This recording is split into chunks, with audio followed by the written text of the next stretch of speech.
एक लड़की को लगा था कि उसे आखिरकार उसका सच्चा प्यार मिल गया है, लेकिन उसे क्या पता था कि जिस आदमी से वो प्यार करने लगी है वही उसे टुकड़ों में काट कर बेचने वाला है। आज की कहानी है फ्रेश 2022 की। आप देख रहे हैं मूवीज इन हिंदी एक्सप्रेस। मूवी की स्टार्टिंग होती है एक लड़की को दिखाने से जिसका नाम नोवा होता है। इस दुनिया में उसका कोई नहीं था, ना माँ बाप, ना भाई, ना बहन, बस उसकी एक दोस्त थी जिसका नाम मौली था। मौली नोवा की बहुत फिक्र करती थी और हमेशा उसके साथ खड़ी रहती थी। नोवा काफी समय से शादी के लिए एक अच्छा लड़का ढूंढ रही थी, इसलिए वह एक डेटिंग ऐप, लोगों से मिलने वाला ऑनलाइन प्लेटफॉर्म पर अपनी प्रोफाइल बनाती है। कुछ लड़कों से बात भी करती है, लेकिन कोई भी उसे खास पसंद नहीं आता।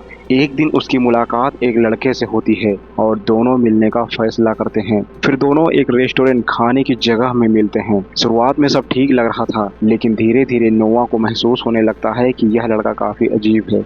वह खाना भी बहुत गंदे तरीके से खा रहा था। उसे ना तो किसी तरह की तहजीब थी और ना ही साफ सफाई की परवाह। नोवा को उसका व्यवहार बिल्कुल पसंद नहीं आता। खाना खत्म होने के बाद वह साफ साफ कह देती है कि दोनों एक दूसरे के लिए सही नहीं हैं। लड़के को यह बात बुरी लगती है, लेकिन वह वहां से चला जाता है। नोवा भी बाहर निकलती है और अपनी गाड़ी की तरफ जाने लगती है, लेकिन तभी उसे ऐसा महसूस होता है जैसे कोई उसका पीछा कर रहा हो। वह घबरा कर पीछे मुड़ती है, लेकिन वहाँ कुछ खास नहीं होता। इसके बाद वह अपनी दोस्त मौली से मिलती है और उसे बताती है कि उसका डेट कितना खराब गया। मौली हंसने लगती है, लेकिन नोवा सच में परेशान थी। उसे लगने लगा था कि शायद उसे कभी कोई अच्छा इंसान नहीं मिलेगा। अब नोवा घर लौट आती है और अपने रोजमर्रा के काम करने लगती है, लेकिन उसका ध्यान बार बार उसी डेटिंग ऐप पर जा रहा था। उसी दौरान एक अजनबी आदमी उसे बेहद अजीब और डरावनी तस्वीरें भेजता है। तस्वीरें इतनी परेशान करने वाली थी कि नोवा घबरा जाती है और फोन दूर रख देती है। अगले दिन वह एक ग्रोसरी स्टोर, राशन की दुकान में सामान खरीदने जाती है। यही उसकी जिंदगी हमेशा के लिए बदलने वाली थी, क्योंकि यही उसकी मुलाकात एक ऐसे आदमी से होने वाली थी जो बाहर से बिल्कुल परफेक्ट दिखाई देता था, लेकिन अंदर से एक राक्षस था। सामान खरीदते समय उसकी मुलाकात एक आदमी से होती है जिसका नाम स्टीव था। स्टीव बेहद आत्मविश्वासी था। वह मजाक भी अच्छा करता था। उसकी बातें भी काफी दिलचस्प थीं। सबसे बड़ी बात यह कि वह नोवा को असहज महसूस नहीं करवाता था। दोनों थोड़ी देर बात करते हैं। बातों बातों में दोनों एक दूसरे को पसंद करने लगते हैं। फिर दोनों अपने नंबर भी शेयर कर लेते हैं। जब नोवा घर पहुंचती है तो मौली को सारी बात बताती है। मौली हैरान रह जाती है, क्योंकि नोवा पहली बार किसी के बारे में इतनी अच्छी बातें कर रही थी। शाम होते ही नोवा और स्टीव मिलने का फैसला करते हैं। दोनों एक बार में, जो कि शराब पीने की जगह होती है, वहां मिलते हैं। बातें शुरू होती हैं और धीरे धीरे दोनों के बीच एक अजीब सा कनेक्शन, भावनात्मक जुड़ाव बनने लगता है। स्टीव बताता है कि उसका भी इस दुनिया में कोई खास नहीं है। वह खुद को एक प्लास्टिक सर्जन, शरीर की सर्जरी करने वाला डॉक्टर बताता है।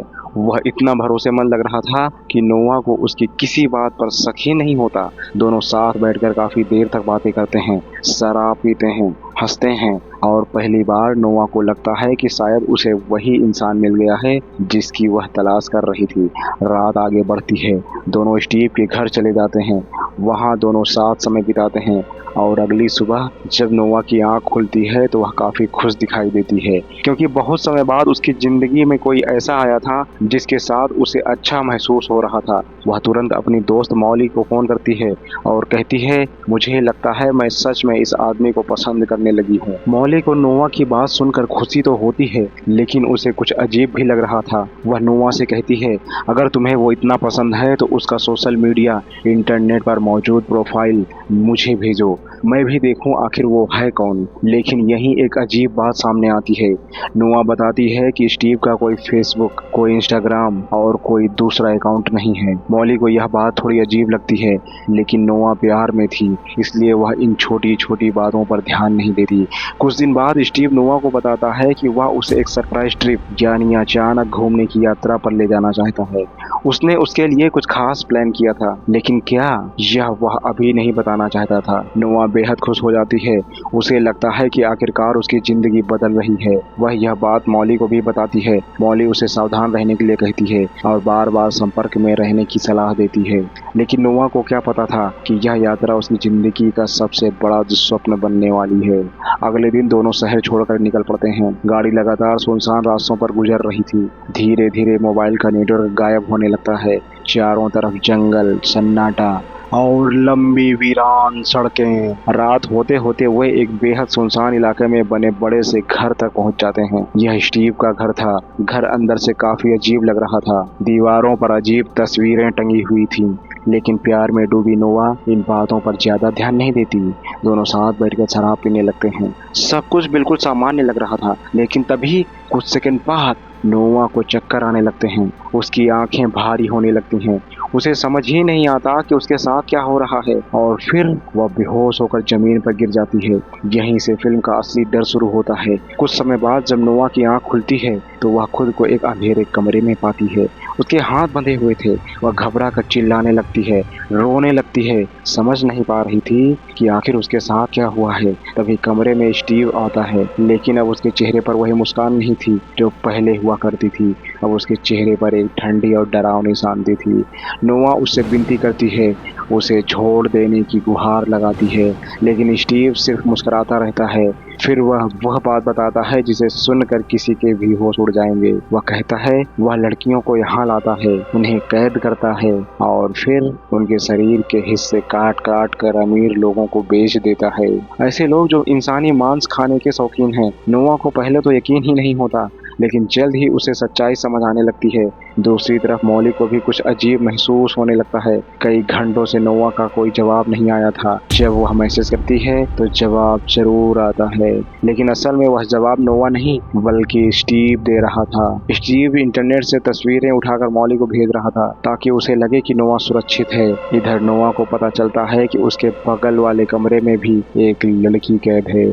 उस लड़की का नाम पेनी था। पेनी काफी समय से यहाँ कैद थी। उसके शरीर के कई हिस्से पहले ही काटे जा चुके थे। पेनी नोआ को बताती है कि स्टीव हमेशा ऐसी लड़कियों को चुनता है जिनका इस दुनिया में कोई खास नहीं होता, ताकि उनके गायब होने पर ज्यादा शोर न मचे। पेनी यह भी बताती है कि यहाँ एक और लड़की भी कैद थी, लेकिन वह अब पागल हो चुकी है। हर दिन उसका थोड़ा थोड़ा मांस काटा जाता था और धीरे धीरे उसका दिमाग टूट चुका था।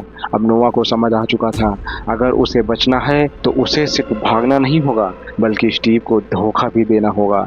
और यहीं से शुरू होती है उसकी सबसे खतरनाक योजना। दूसरी तरफ मौली का शक लगातार बढ़ता जा रहा था। उसे अब पूरा यकीन होने लगा था कि नोआ किसी मुसीबत में फंस चुकी है।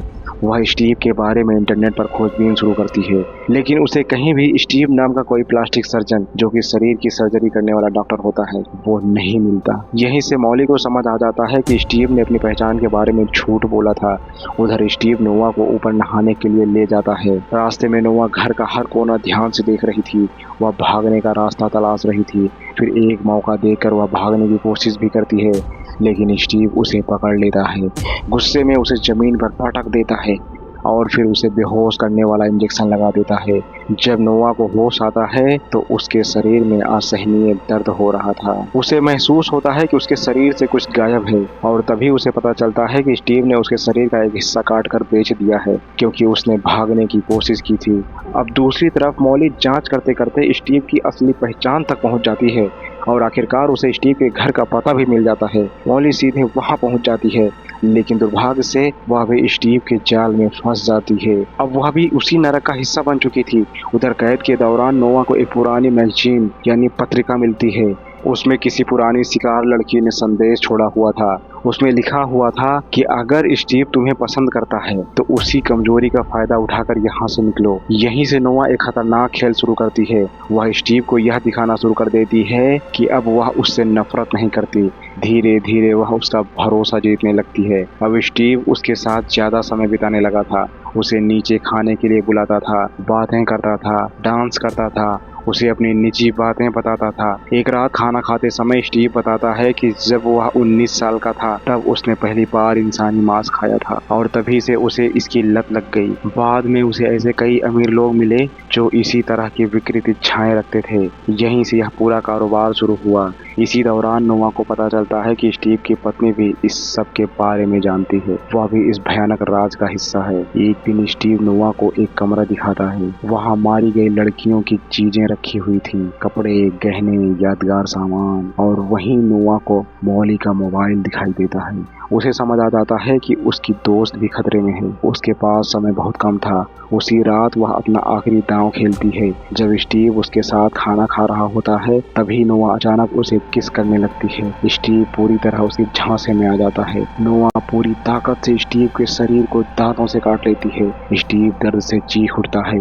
यही मौका था। नोआ उसकी चाबियां छीन लेती है और भागकर पेनी और मॉली को आजाद कर देती है। तीनों लड़कियां अब आजादी के लिए दौड़ रही थीं, लेकिन स्टीव अभी भी जिंदा था और वह पहले से ज्यादा खतरनाक हो चुका था। घर के अंदर भयानक संघर्ष शुरू हो जाता है। तीनों लड़कियां मिलकर स्टीव का मुकाबला करती हैं। पेनी भी पूरी ताकत लगा देती है। हालांकि उसका एक पैर पहले ही काटा जा चुका था। काफी देर की लड़ाई के बाद वे स्टीव को पूरी तरह घायल कर देती हैं, लेकिन तभी स्टीव फिर उठ खड़ा होता है। अब उसके हाथ में बंदूक थी। वह तीनों को मार डालना चाहता था। तीनों किसी तरह घर के अंदर छिप जाती हैं। उसी समय स्टीव की पत्नी वहां पहुंचती है। उसे समझ आ जाता है कि सब कुछ खत्म हो जाता है। इसके बाद नोआ का सामना स्टीव की पत्नी से होता है। पहले तो वह ऐसा दिखाती है जैसे वह भी पीड़ित हो, लेकिन अगले ही पल वह नोआ पर हमला कर देती है। वह अपने पति की मौत का बदला लेना चाहती थी, लेकिन दोनों के बीच भयानक संघर्ष शुरू हो जाता है। नोआ लगभग हार चुकी थी। स्टीव की पत्नी उसका गला दबा रही थी, लेकिन तभी मॉली पीछे से आकर उस पर हमला कर देती है। पेनी भी मदद करती है और आखिरकार तीनों मिलकर उसे मार गिराती हैं। उधर गंभीर रूप से घायल स्टीव एक बार फिर सामने आ जाता है, लेकिन इस बार उसका खेल खत्म हो चुका था।